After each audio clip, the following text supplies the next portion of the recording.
and I make cakey, creamy, foodie-inspired ceramics.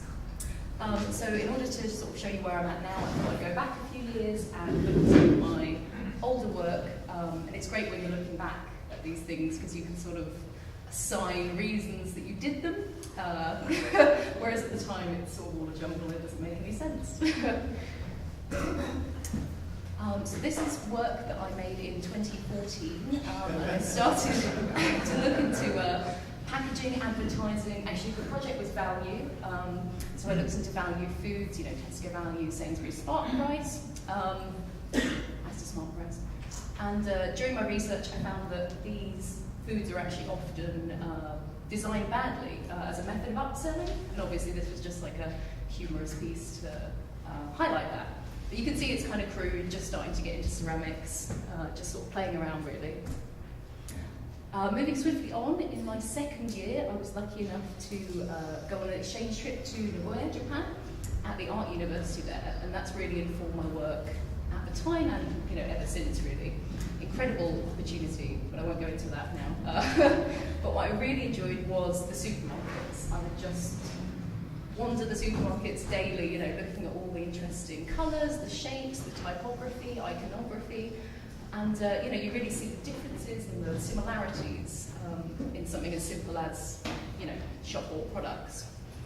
And so at the end of this 4-month exchange, we were invited to exhibit our work, and I'm just going to show you the body of work which I made. So the work is called Super, which is Japanese for supermarket, and I chose objects which I felt reflected something about Japanese culture, but through supermarket foods.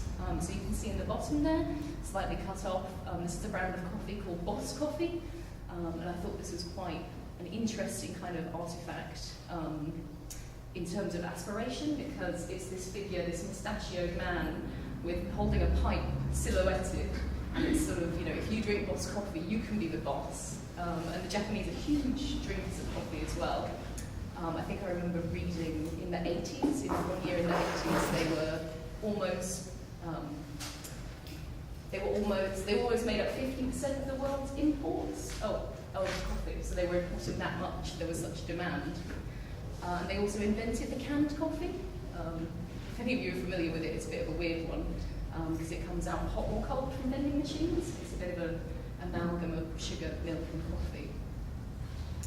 This piece on the left is coffee cartons or tea cartons. And because in Japan, it's quite usual in the cold aisle to see pre-mixed tea or coffee. So that's tea with milk and sugar put in it, served cold, which to like an English person is just really nasty. And they're always called things like royal milk beauty and this kind of queenly connotation, so I thought they were an interesting object. On the top there, it's azuki ice creams. Azuki is bean paste, so it's bean paste flavoured ice creams, which are quite nice and sweet, but I can get over the bean thing. But that's a flavour the Japanese really enjoy, so I decided to make those. And then you can see the giant orange, which I chose to display in the supermarket trolley. If on the previous slide, you see that oranges and apples are often packaged in this sort of puffy plastic wrap, and even though it's not great environmentally, obviously, there was something quite sweet about it that I really enjoyed. The idea that they're sort of cared for and so carefully kind of preserved for you, and that was reflected in the way like the cashiers handled your food. They were really, gently putting your stuff down in the basket, and it was just to reflect that kind of caring nature. So that's why I made these pieces. So moving on to my third year of university, got back to England, and I wanted to do a really hard-hitting kind of project about advertising and how advertising is really bad, and they shouldn't be able to do, to advertise to us. So I went on like a 10-minute walk around the city and was able to take maybe 100, 150 photos of advertising, which is quite bad if you think about it. So I did some more research around the topic, but I found myself always going back to these images of food in advertising.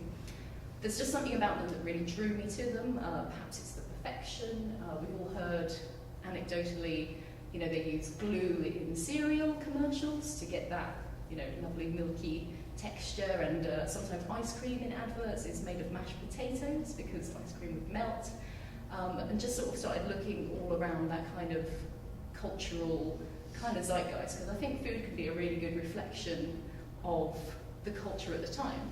And also the whole Instagram thing was just starting to kick off. I think this was 2014, 2015, so people were always taking photos of their food, and it was just becoming a big thing kind of culturally and visually. So this is the collection of work which I produced after that research. I'm going through this quite quickly because I'm going to show you a video in a minute. But this collection is called Half Baked, which is sort of a pun, play on words, and quite appropriate because I didn't really know what I was doing for half the year. But again, as I did in Japan, I sort of looked into objects which conveyed some kind of cultural meaning, some kind of barometer, something like that. So macarons really stood out to me as an aspirational food, which seems bizarre because everybody needs to eat. Everybody needs to eat, so why should it be an aspirational thing? But you know, if you went out for macarons and a cup of coffee, you'd take a photo of it, no doubt. And I actually went to visited Real Patisserie as a form of research quite early in the morning, and watched how they make macarons, and that actually really informed the process of making them in ceramics, which you wouldn't think it would transfer, but it really does. And then you can see cookies and cakes and kind of sweet things. I was just sort of drawn to that, I suppose. And the croquembouche on the right, which is a French wedding cake, or often used as a wedding cake in France. And that was a sort of response to how can I make the biggest, kind of most impressive thing within this kind of sweet parameters. Yeah, so that's the Half Baked collection. And this is my fourth year work, where I loved what I did in the third year, but I was sort of done with realism, and I wanted to sort of step away from that, and people started to call me the cookie lady or the macaron lady, so I just sort of wanted to come back from that just a little bit. But this collection was just meant to, because I sort of, I won't say mastered, but I was quite comfortable with a lot of the techniques I was using. So this year I was really able to kind of push it and play with it. And this is where I'm at the moment with my work. So you can see the melt mugs up there were a sort of way of translating quite tactile glazes into like a kind of fun, practical object. These lemon meringue vessels, again, sort of, they're not meant to be an exact lemon meringue, but they're like a reflection of the lemon meringue with the gold luster. And these pieces on the left, I call aftermath vessels, but I think I'm going to change that name actually. That was sort of because they're sort of something's happened, there's an activity that's gone on, they're really fun to make, so you're seeing the aftermath of them. And there's another shot, and I've actually got some examples down there afterward. So this slide is all about the future and about my inspirations at the moment. Because when you're in a university environment, the research has to be a little more serious and a little more book-led and a little less Instagram-led. But now I'm really enjoying just sort of finding inspiration in anything. I'm going back to sort of Japanese icons, sort of starting to draw faces on everything, and I can't really stop. Because it's just so prevalent and I really enjoy it. So this is what the future looks like for me. And I'm now going to show you a 5-minute video, which sort of shows my process. And it's silent, so I can just sort of talk over it. So I designed this video to be a sort of, not a parody, but I'm sure you've all seen GIF recipes, or I'm not sure the other word for them, but you see them on Facebook, and it's where somebody goes like, oh, onions, meat, potatoes, and then you get this lovely tagine at the end of it. So I tried to sort of replicate that with this video, but I think where it fails is the length, because the videos online are normally about 30 seconds, and that's about as much time as your brain has to has its attention span. But this is obviously, it's a lot longer process, so the video can go a lot longer. yeah, I work with porcelain as well, and I'm glad I made the switch actually, because it's such a wonderful material to work with. Tricky at first, but really worth the effort.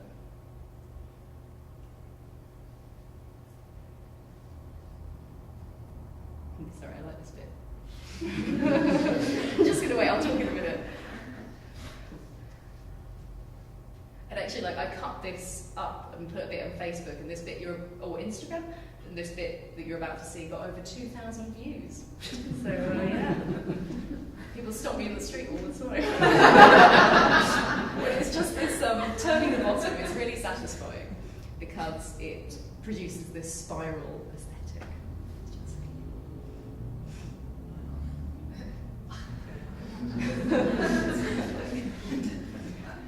So I wanted to talk a little bit about research as well, because it's something that at university, obviously they mark you against it, so there's a big emphasis on doing the right kind of research and also presenting your research in a positive way, and also like a quick and easy way, because when tutors are marking, you know, they don't have a whole lot of time, they just, you know, they want to be able to absorb it and understand what you've done sort of quite simply. So the video is one way that I tried to do that, and I just had this running during the degree show.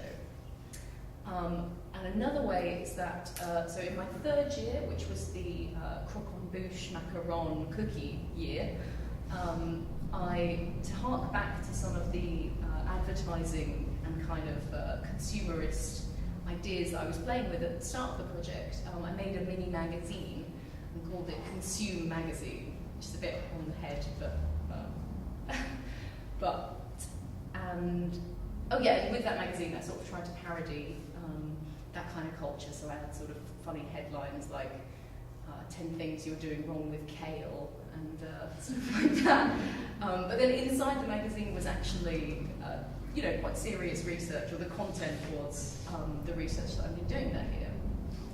And then in my fourth year with this project, the project was loosely titled On Food and Ceramics, which is a bit of a play on words of Harold McGee's book on food and cooking.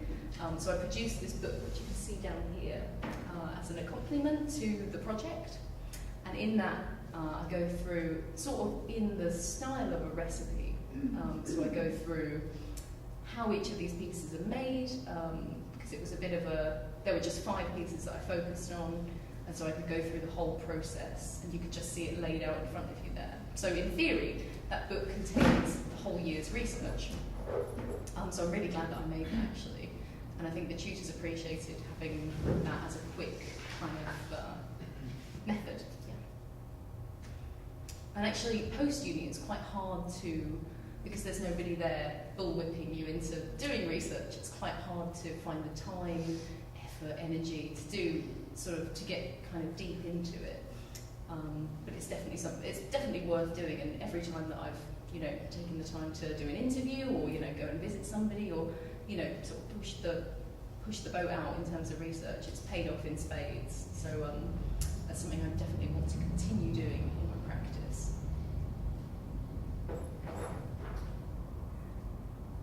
This is my maker's mark, a lowercase a.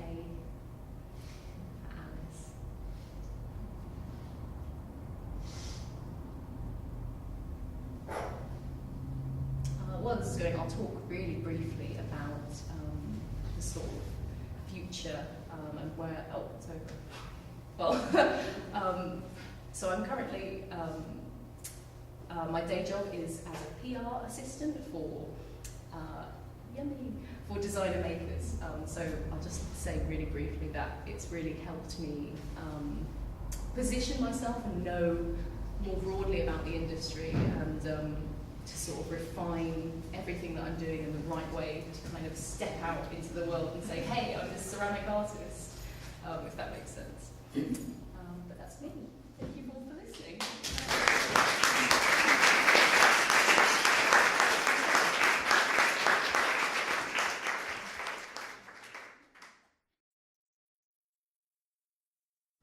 Hello, so I'm Emma.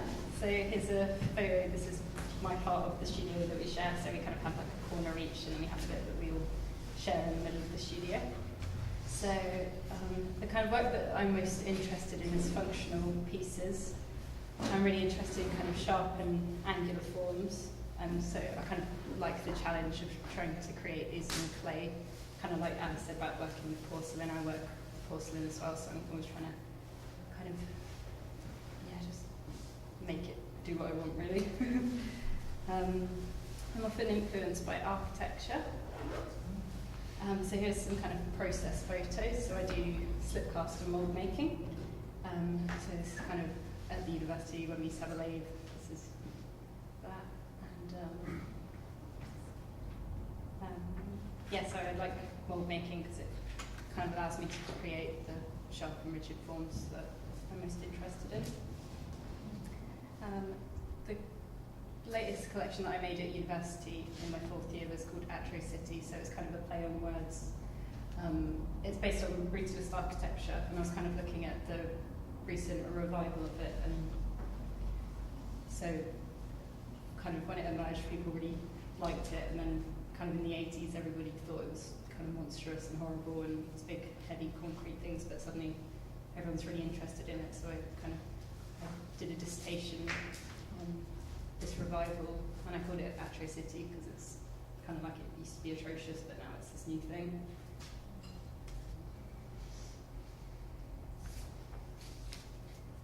So here's kind of some photos of my inspirations.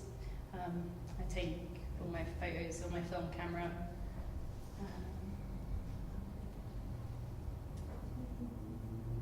So I was looking at the actual physical appearance of the buildings and kind of the heavy asymmetric proportions. But I was also looking into the kind of design philosophies behind the architecture. So kind of got form follows function as one of the main things behind it. And for this, I looked at Robin Hopper's functional pottery book, and in this he kind of outlines things that make pottery function better, so kind of where the handle should sit, how a spout should sit, kind of angles and all this kind of thing. So this was kind of informing the shapes for my pieces, as well as the brutalist architecture.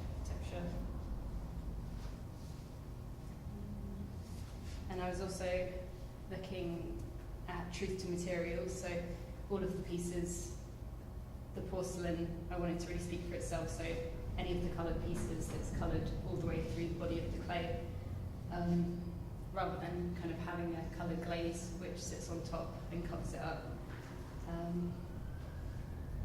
And there's unglazed sections so people can kind of touch it and feel the tactile nature of the pieces and kind of natural porcelain and how it's kind of refined. I chose to use porcelain to kind of show the revival as well, to show that it's kind of new and fresh and that it's not this kind of heavy grey thing that people used to think it was. So I was kind of looking into simplifying the designs as much as possible. So this is a sugar container. Because of the way everything sits, it all stacks up together. So a lot of people always think it's a coffee pour over. So I'm kind of looking into developing this into a coffee pour over as well now. And I picked beech because it's kind of food safe qualities. People kind of understand its use in the kitchen and with beech utensils kind of thing, and also because it was kind of simple and plain like porcelain, I wanted it to just be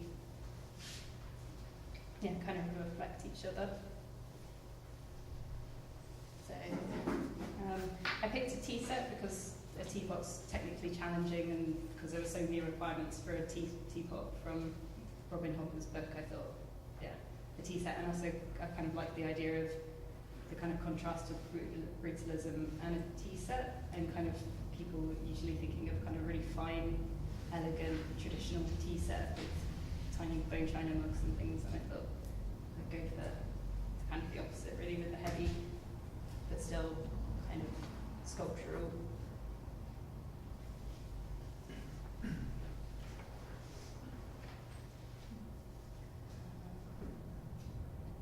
So that's the pieces stacked up, and you see why people think it was a coffee pour over. And so we've kind of got the truth to materials as well here with the teacup. So I'm going to do all the joining of the ceramic and the wood to be kind of evident. That's why I've got the rivets on show, and there's no glue or anything, so it's all obvious and you can see it all from just looking at it. So this is kind of, since university I've been kind of trying to develop this range, take it into new directions. So this is just a similar style cup but with a ceramic handle to kind of make it a bit easier to make really. Since finishing, at the moment I go home to do all the wooden bits, and because my dad has the tools that I need, so I kind of do all the ceramic here in Phoenix and then go home for all the wooden bits.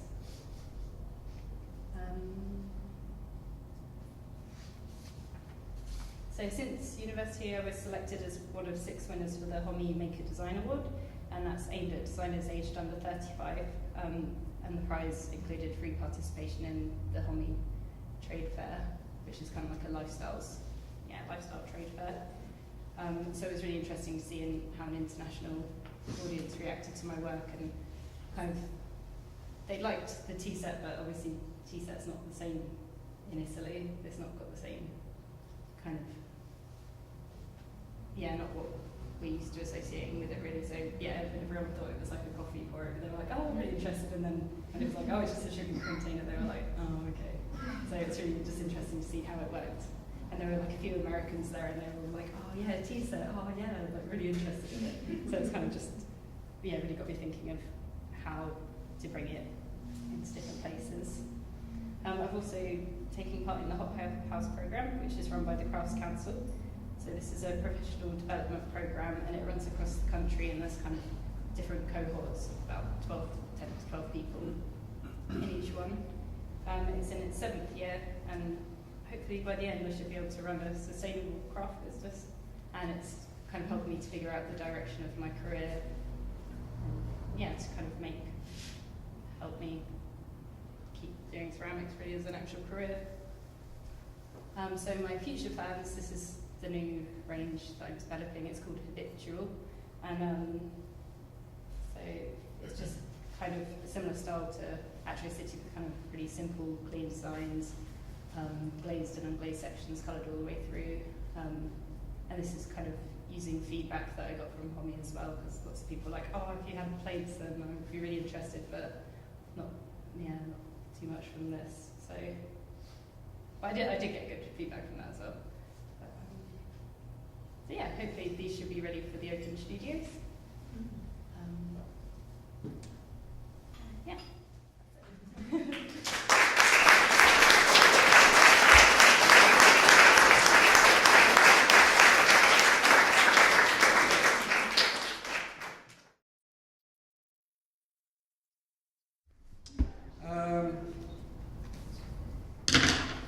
So I'll probably mainly be speaking to you about my research ideas and some processes tonight, and maybe some sort of influences that I've had along the way,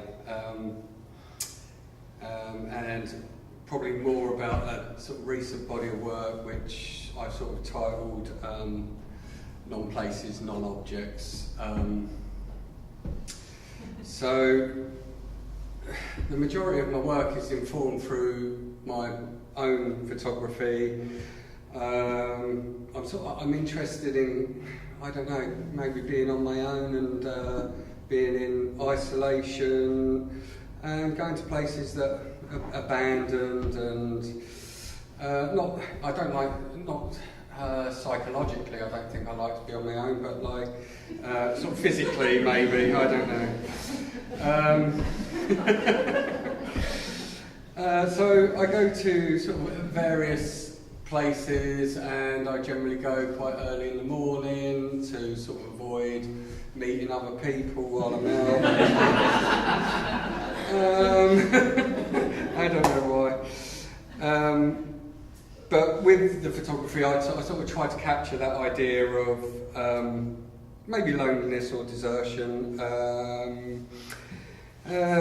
so that I can have the photography and then try to relay that, I suppose, through my ceramic work.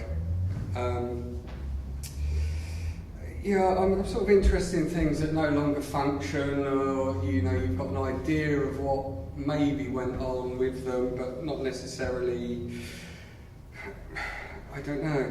Maybe sort of slightly nondescript, I suppose, in a way, but you get an idea of what they sort of used to be. So I kind of, these are the kind of pictures I enjoy taking. It's just,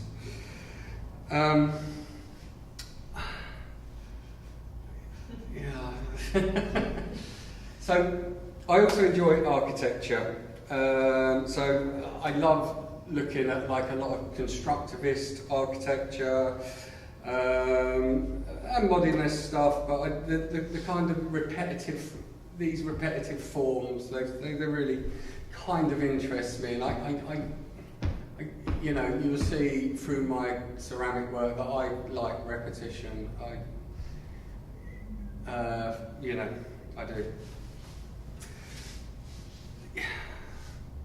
There's something, I started to work with concrete a little bit, and there's something about primary colours and concrete architecture that really interests me. I don't know, I love the contrast between it, and obviously there's really famous, this is unit de habitation in Marseille by Le Corbusier, which is an extremely famous building. But there's also, I find these really sort of like interesting forms, and they're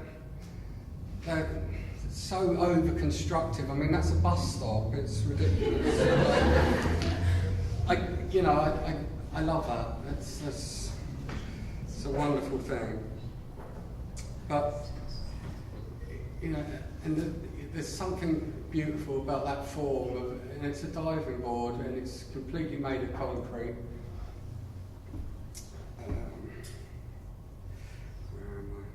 But I think, in a way that, the sense of that, it does portray power, and that was a very, it's very, the Russians really wanted to make things that really portrayed that with reliance, and so that that's what they build. But I love them simple minimalist forms.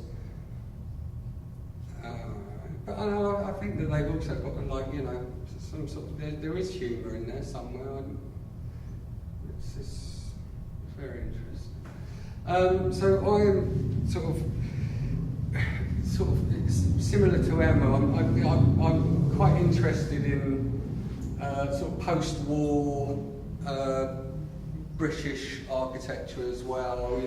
Particularly when there weren't many materials around to build with after the war, and bricks were really short. So, a lot of buildings, tower blocks, got built with concrete because it was a cheap, versatile material.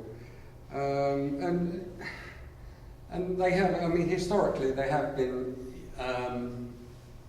unloved by architectural groups. That people haven't liked them up until now, really, and up until the last few years, where there has been certain preservation orders been put on some of these buildings.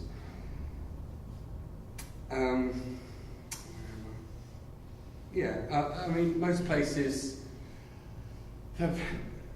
Where am I? Sorry, I've just lost my point. I use these buildings as starting points, and I like to see a beauty in them where there's a beauty inside that should be revealed, and I use really simple collaging techniques to just cut out forms, look at shapes. I'm interested in them really flat shapes, looking at them. Can I repeat them in any sort of way? So that's kind of where I start to move on from maybe my photography. Some of these places, they're really hostile, and they've been talked of as being hostile and uncommunicative, but I mean, really, you know, I'm sort of not averse to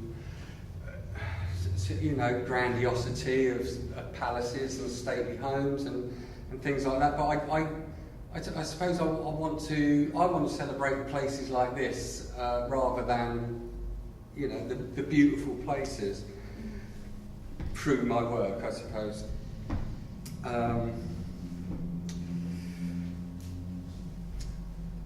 Yeah, so I'm very interested in these sort of repeat forms, very simple, again, really drawing very simple shapes and then trying to make something from them.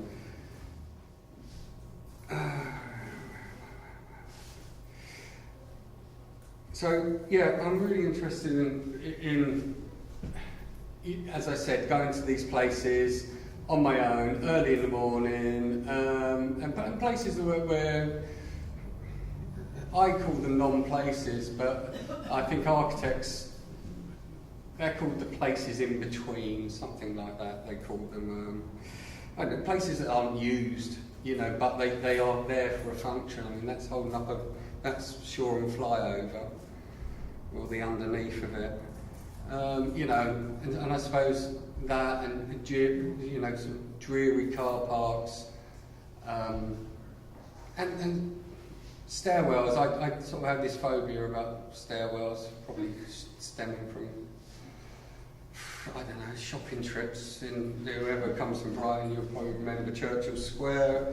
It was a hideous place, and I used to go there with my parents, and they would take me down these stairs to the supermarket, and yeah, just the urine stinking, you know, hypodermic needle. It's horrible, but there was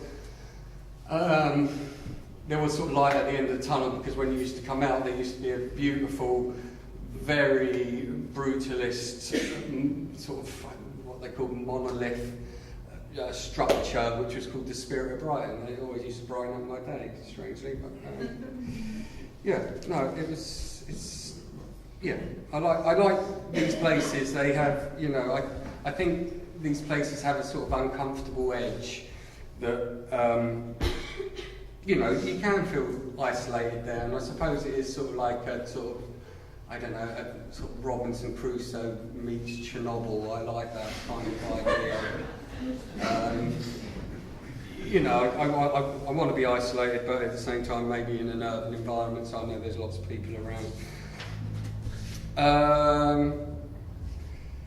Okay, so through my work, I kind of celebrate the unconventional and the uncomfortable beauty of concrete spaces and defunct objects.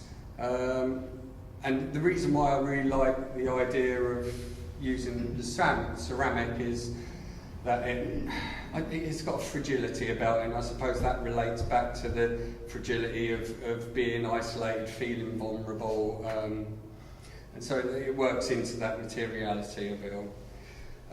So I thought, sort of quickly, I don't know, I wasn't quite sure how long this was going to last. I thought I'd just show you some of my sort of art and my artist influences. So this is Donald Judd. Most of you probably would know, he's a minimalist, extremely famous, but I really like this sort of concrete idea of repetitiveness and the sort of concrete structures. There's very famous, again, wall pieces that he makes. This is Constantine Brancusi, his studio. Yeah, I mean, from my work, you can really see that, you know, he's very interesting, and, you know, that sort of repetitive form, and, you know, constantly trying that same form over and over again with slight changes to it. This is Victor Passmore. He's sort of like leader, sort of constructivist guy. He used to also make concrete pavilions, I suppose, but I'm really interested in these 3D objects that are in a space and you don't really know you know, I suppose really it's sort of like, sort of, I don't know, sort of like Kandinsky, but in a three-dimensional forms. Frank Stella, very flat, but I really love the sort of action that he gets in his paintings, and also he does relief work as well. This is Heinz Mack, who I came across because I was just looking into things and it said stair enthusiast, and I really like stairs, so I was interested in this stuff. And you know, they're real simple objects. Some are made from stone, some are clay, some are. He does use concrete, and then sort of moving on to ceramic artists that I like. There's John Mason, who, you know, John Mason and Ken Price and what's he called, Vulkos. They sort of changed the way they changed the way ceramics was seen really during the 50s and 60s. You know, they moved from functional to gallery, and yeah, you know, these forms are wonderful, and they, you know, worked for years on these forms and getting them right. This is Ken Price.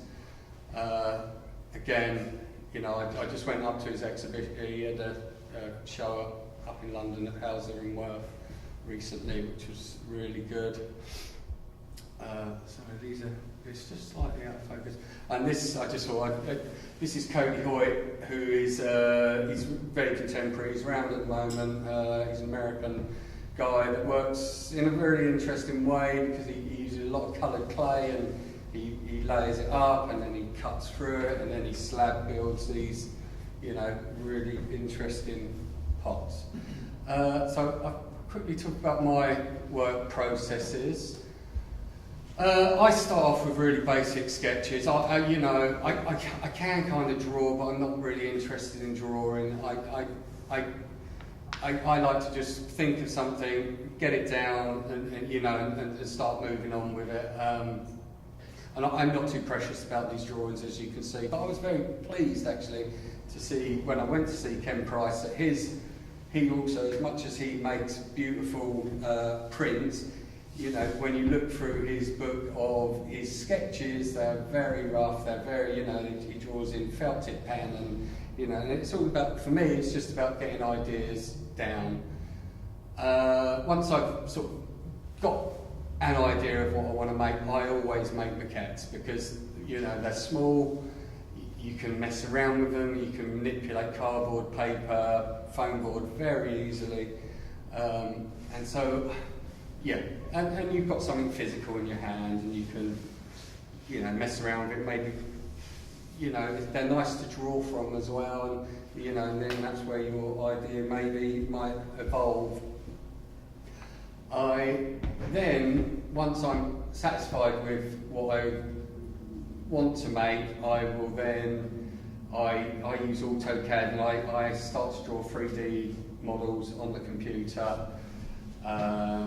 And you know, it's a great tool. Some people argue against it, you know, but for me, it's a fantastic tool that I can look, change things very quickly if I want to, and then sort of once I'm happy, the picture on the right. So I make a basic model on the left. Then I copy the model, and then I slice it up. I slice it. I work out what material I want to make the model in, whether it's 9mm ply or, you know, it might be 6mm MDF. It doesn't really matter, really, but I just slice it up in them. In that, I mean, these are all scaled forms, so I know exactly what each piece is going to start to look at. So once they're sliced, I pull the whole model apart, I flatten it, and then I get most of my stuff laser cut. I have made some of my own models. They take a long time, and they're not accurate enough for what I want. So finally I end up with these, and something that I've devised is a way of, what I do is put a dowel all the way through the wooden, the central point of the model, and so this is exactly the same model, but I can make thousands of different connotations of that one model by just twisting it around the dowel. So each individual piece I can twist. I don't ever glue it, so I have, loads of opportunities to make different moulds. So my making process as a ceramicist, I don't know if how many of you know about slip casting and how you slip cast, but basically slip casting is a way of is a liquid clay, and basically you pour the liquid clay into a plaster mould that you've made. So this is the laser cut on the left section. It takes a while to learn how to make the moulds and how stop your undercutting and all them kind of techniques, but you eventually learn how to make the moulds, and so I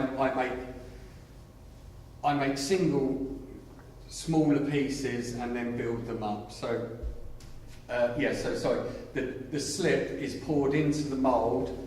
It's liquid. You generally leave it. You can leave it from between 5 minutes, 40 minutes. It's all tried and tested. You try and test until you get the right thickness that you want. And basically, the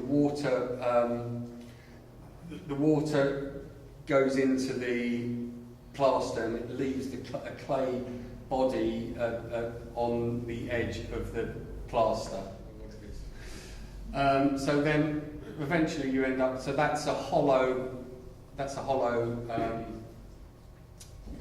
mould made of clay that I've got out of my plaster mould.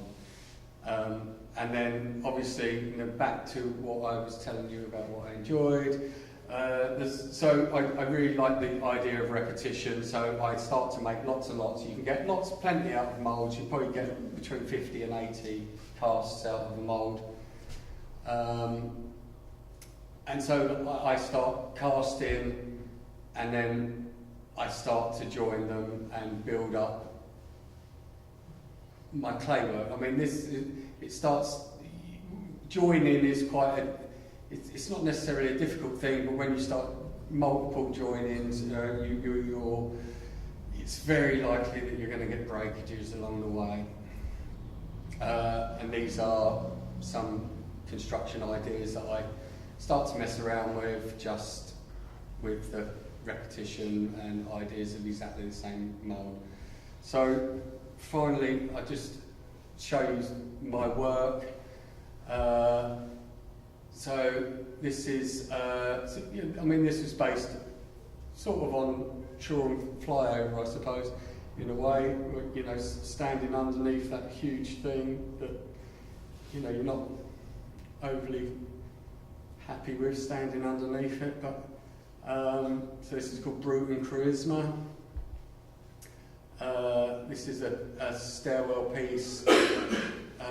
This is it seemed like it was coming out of the ground when I cast the concrete underneath it, so it's Pearson excavation. This is another, This actually was a different technique. I slabbed this one, but I won't go into that now. And again, another slabbed blocks. Again, that's the same repeated form, but just turned and twisted. And that's the piece that I've got over there. I kind of like that idea of things being set in concrete, particularly the ceramic, because it kind of, that kind of gives it you can't really, you're not allowed to move it, and you feel, and maybe it's that whole idea of being trapped in these desolate places, I suppose. But that's it.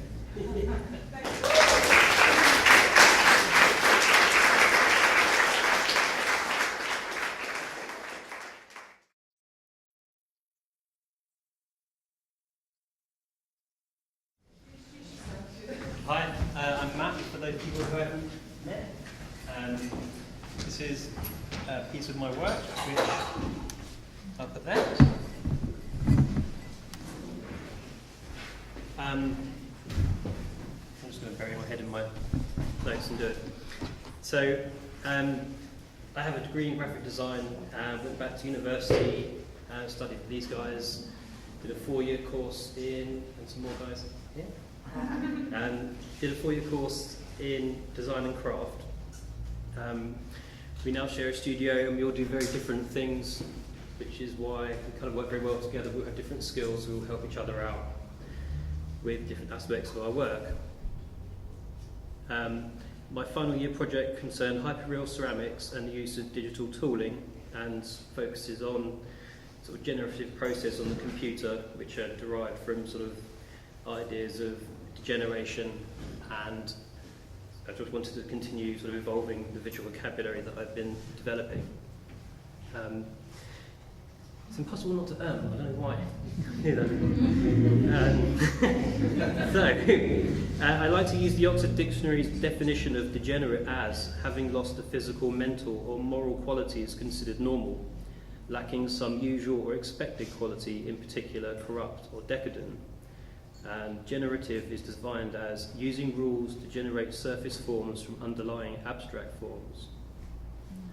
So these polarised concepts of generation versus degeneration inspire my MDes work to follow 2 streams of research. The first is with digital and the other was analogue, as depicted here with the sine wave, if you're familiar with audio processing. This is perhaps best explained by comparing physical with virtual. Both can be seen to exist and the other reflect each other. However, interaction with digital requires a computer interface to interpret data and translate it for our sensory system. For the analogue side of my work, I used a lot of manual techniques, throwing and hand-painted glaze. The idea was to create permanent interpretations of temporal surfaces such as mould and decomposition. For this reason, the fixed surfaces I make exist in contrast with the impermanence of organic degeneration. To investigate the digital side of my work, forms are generatively sculpted on the computer and materialised via 3D printing.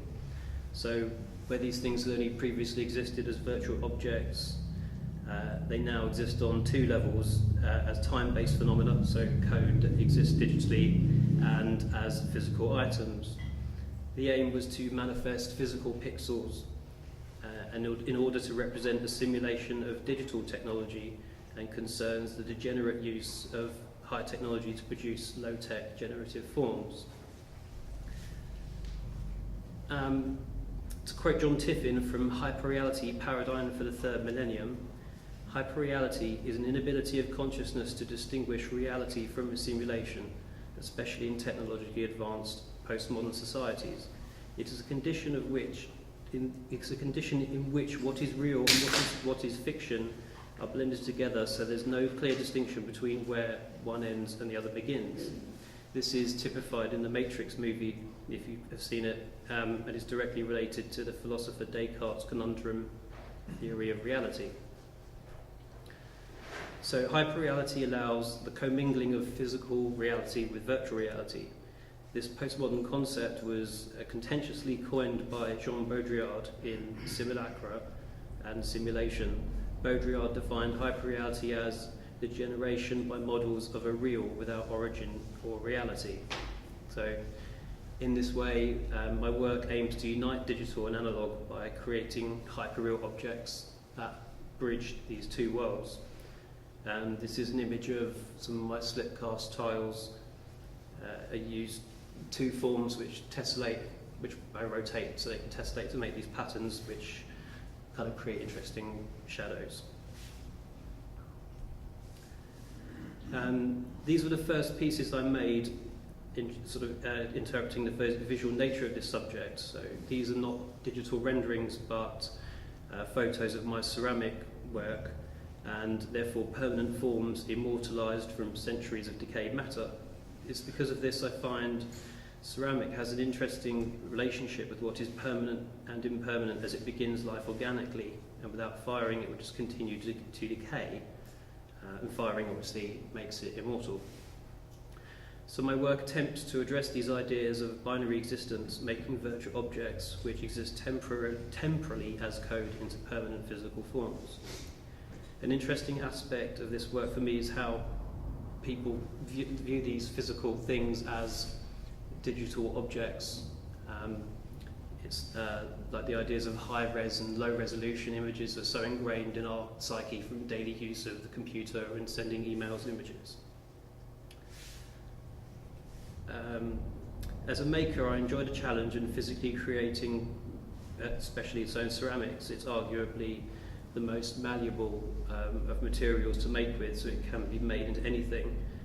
And I enjoy these photographs as bringing my work full cycle because they sort of depict a virtual scene in physical reality. These are more of my tiles, again designed on the computer and printed to tessellate the positive and negative geometry which creates the shadows. An optical illusion alludes back to the initial concept of generation versus degeneration and also digital versus analog.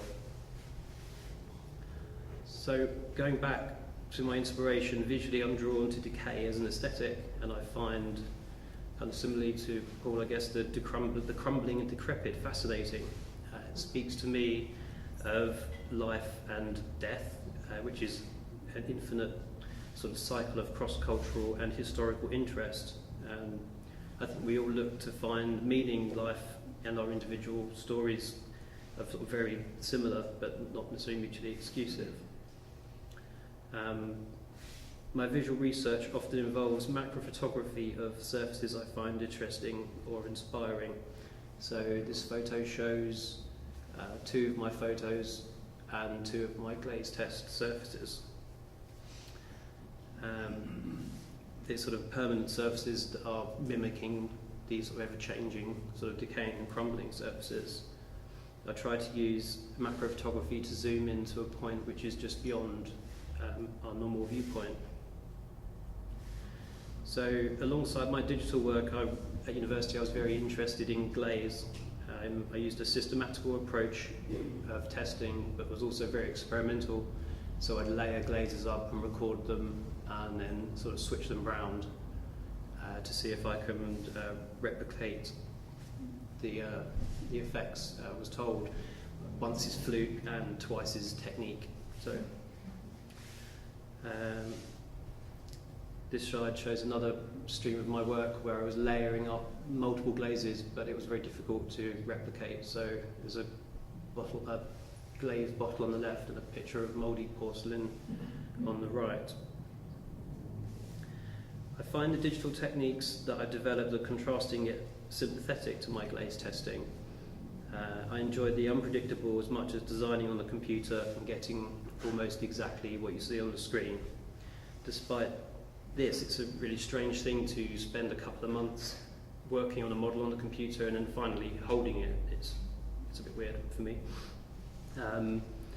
So this is my degree show design that I mocked up on the computer, and this is the execution.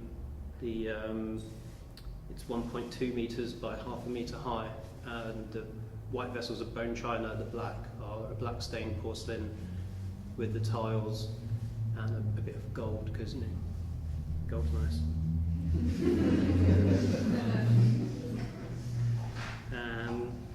This was another display that I had at my first show,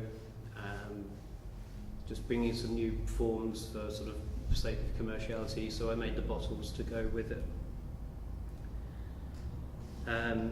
The physical virtual Descartes theme is much like the film Truman Show, if you've seen it, which is a story of a man who lived in a world he believed to be real and later finds out it's entirely a simulation.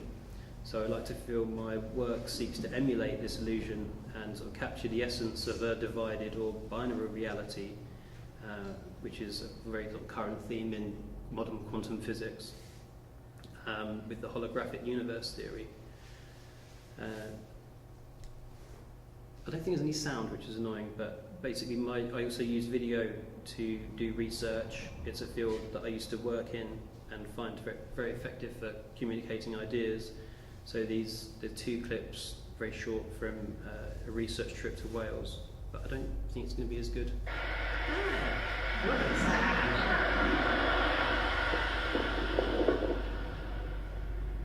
No, that cursor. Okay.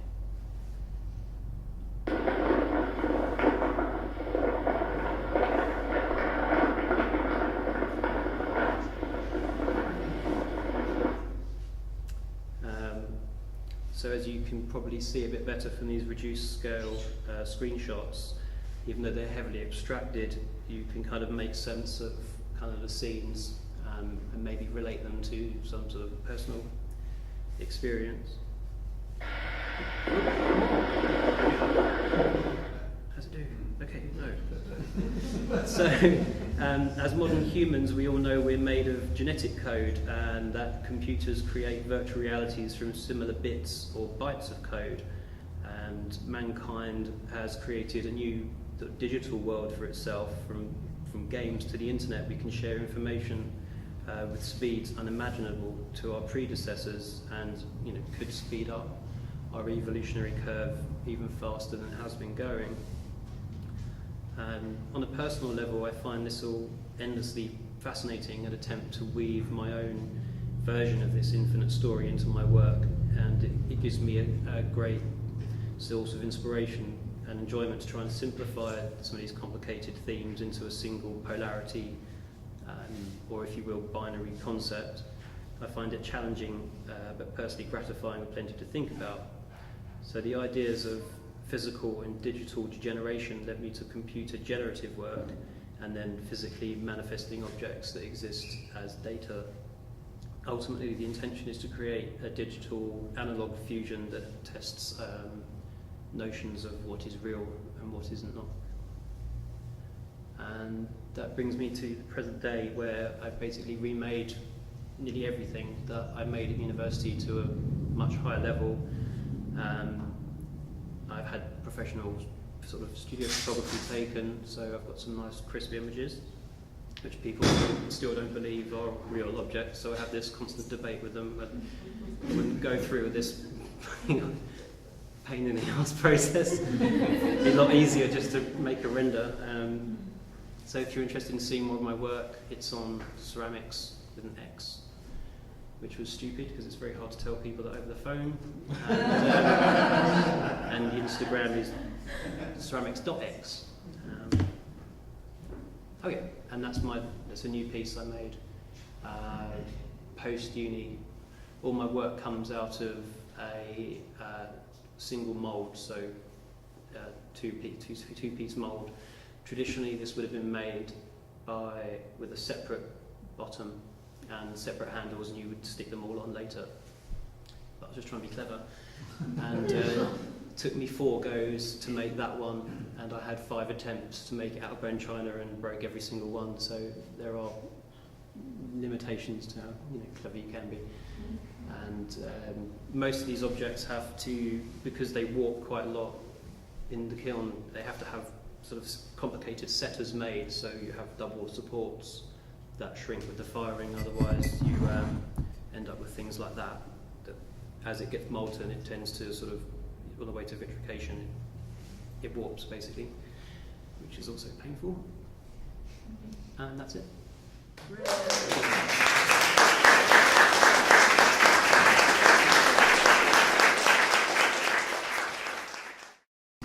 Michelle? My question is to Matt, relating to you showing us your images there. Really high-tech ideas and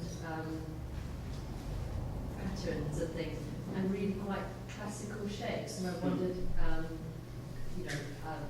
wanted you to say something about that. Yeah, I probably should have worked a bit harder on my presentation, explained a bit more that I sort of chose very archetypal forms because the ceramic vessel is an archetype of civilization, so it's a marker when we allegedly became civilized. So I was sort of looking to make a new marker of the sort of digital age, if you will, so digitizing these archetypes into new forms for the information age. But interestingly enough, when the sun goes down, all the details fade, and you get these blurry outlines of probably the most boring vases you've ever seen in your life. It's interesting, I think, for all of us to have work that keeps unfolding in that way. You have to keep yourself interested. So yeah, it was, and the same with the Wedgwood-inspired one. It was, typically that would be a very specialist thing to make, especially with the very tiny base. Even though they put a video of how they do it with lucky on shelves to support it, that would have been very difficult for the ordinary person to achieve in ceramics. So yeah, I'm kind of taking the piss a bit out of it in my way, sort of satire ceramic. The digital aspect of your objects, I find that digital helps to achieve replication of the analog photographically and in other ways, and audibly, etc. And yet, I have a grandson who plays with Pokemon, it's all kind of blocks, things like that. And I think, in the future, is it going to get better? Is it going to be more smoother, or is it? How is your digitalization, physical digitalization, going to evolve? Is that going to get smoother and high resolution, or? I don't know. I've done what I've recently. I'd like to. Again, I'm sorry. I should have made a longer presentation like these guys did. But my more recent sort of going into the verges of almost possible and impossible forms, and they tend to get less smooth and a bit more sort of corrupted, a bit more difficult to make. But the technology is moving so fast. I mean, I didn't know what 3D printing was 4 years ago, and something that could take 70 hours to print a model at university takes me 20 hours now on a more modern machine. So, there was an interesting video very quickly of a little kid who might have been two years old in a pram swiping through his iPad, and I don't know if you've seen it, zooming the pictures, to do on an iPad, scanning pictures and swiping pages, and then his parents gave him a Marie Claire, some big magazine. He was trying to swipe images in the magazine, so who knows what, when your grandson is 20, what will happen. Can I jump in actually as well, because I have like a personal interest in like video gaming, and I totally get what you're saying, because they're just moving it along so quickly. But I think there'll always be people making more analogue's the wrong word, but there's always going to be a market for hyperrealism and chunky graphics. There'll always be that, I think, and I think they can always run parallel without interfering with each other. Which is about video games. Okay, so when Brighton Open Studios first started, we took over 3 seafront arches, and one of them we had to have the ceramics because they kept us warm, because they built, And I just wondered, now, I don't know, space, time, money, whatever, would you still need all that technology when you think about 3D printing? And whether in fact you do need all this stuff. But then again, I watch television and I see that ceramics is really, it's like cooking, So I don't know what you feel about this, but, And then one day maybe you can pop an entire ceramic sculpture out of the computer that 6 foot high, fire it, and you don't have to have any knowledge apart from the computer knowledge, and that we're not there yet. But do you really want to get to that point anyway? No, I'm glad. Personally, I don't. That's why I use, and you do. You want to use that, then sort of like hand building, slip casting. Yeah. When you actually, you still end up fettling your pots and your pieces and cleaning them up. It's not a. That's very. I personally really want to stay away from that. I love using digital as a tool, but. There are printers that you can print clay, wonderful, amazing things that you couldn't probably physically build. But I would like to say that even with printing, anything on a horizontal undercut like this. You can't print bottoms because you can't print plastic into thin air, so you print support. The same as in a clay printer, you can do this sort of stuff, but you can't print support, so you're limited to certain angles that exist. So there's quite a lot you can do, and there are people that explicitly use ceramic printers, but again, it's just another tool to do something else. But we all hand make. I think handmade is quite in the zeitgeist at the moment as well. We're quite lucky because people are going back to that, aren't they? And people want to have like a month they know that potter's actually slaved a little bit. Yeah, and I think that sort of term, digital craft, is, it's interesting, but there's too much, there's a lot being talked about it at the moment. I want to know about what's life like at Phoenix. Because actually, when these guys applied to us, which was 2 years ago? We're coming up to a year, we've just yeah. passed a year. Yeah. All right. But we were, it was empty for 6 months, or Yeah. maybe 4 because we were still finishing. Yeah, so they'd just done their MA, they applied to our process, and I had these beautifully written 4 applications from this ceramic collective, and it just so happened we had a very big studio downstairs available, so they got through the application process. Then I rang Alice up and just said, "You've got a studio," and it was like, there's never been anyone who's more excited. Do you remember me running into that? I was breathless, absolutely breathless. As I was walking, I was out and about, and I ran back to uni. I was like, guys, You've got a studio. as you weren't there, no, you've got something serious in that. Yeah. Something really bad. Yeah, it's really important to us because we have a lot of equipment, we have a lot of wood, we have a lot of buckets and everything, basically shitloads of stuff. It was like moving house. Yeah. If we didn't have a studio to go to, then what do you do with this stuff? And they're not saying jewellery is easy, but in terms of space, you probably could work fairly easily on your kitchen table, I say. But ceramics needs very specialist equipment. In answer to your question, Phoenix is cold from November.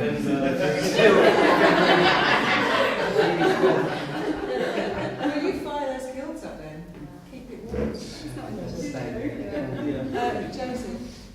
Like the collective, just tell us, you've all talked about your individual work. Is there anything more to the collective beyond just sharing the studio? I think we've all got to set, as I try to sort of, it's really difficult to speak to those people who get nervous and you kind of feel like you're going, but I was trying to say that we all work in ceramics, but there's no conflict of interest because even though there are similarities between what some of us do, we all have different skills. And it's really nice to be able to, we all have the same training, but we do different things. And we remember different things, so we kind of support each other, help each other with techniques, even things that we've forgotten along the way, someone else might need. So it's great to be, because once you're out of uni, there's no support. You're like, And it's a network as well, a tiny little network of 4 Yeah. people, but it's great to be there with somebody else, because I think pre-uni, you hear a lot of, I don't know, always like horror stories of these isolated artists, and that was always the advice that I got. But before leaving uni, that just have a community. You need a community around you, or you get stilted. You're stuck in. You make the same work for 10 years, and you just wither away. So to follow on from that, so what's the dynamic like in the space between all 4 of you? 4 of us, I think there's only been 2 occasions with all 4 of us at Yes. the same time. I'd see Emma a lot, and then I see Alice sometimes, but we never more than 2 people in. Which is what's actually quite actually. Yeah. Especially trying to do pasta and clay. Well, if we were all in it, would have been a bit too much, I think. Yeah. I don't think it would be too crowded. No, it would be crowded. No, it'd be fine. We just sort of, strangely, we just all work at very sort of different times. Yes, it's worked out that way. And because we do different work, again, we're not trying to. It's difficult, isn't it? Because if you don't sell work, you don't get money to make more work, which is the sort of building blocks of this thing. We're not competing with each other in what we do, which is probably really good. So we're all aiming at different places. There's a question here. When you guys aren't in the studio, do you guys have part-time jobs, or do you fall in the studios working in practice, or? I think everybody does something. Yeah, we all do something. I help a friend make furniture, so I work with him 3 days a week, which is handy because he has a great workshop, so I can make yeah, it's in Brighton. I think most people do something else. Yeah. Even when because the thing is, when you go to university, they were saying, oh, it's very hard to make a living out of doing blah blah blah, and you think, fuck am I here for? Then maybe 10 grand a year. And then when you speak to people who are professionals, some people kind of luck or however it rolls, but most people, a lot of people teach or they do other things. I would say, I don't know. There's lots of people. I've been told the transition can be 10 years long. So year 1 you're working full time, year 10 you're a full time artist. I don't know if that's true. If anybody can help me.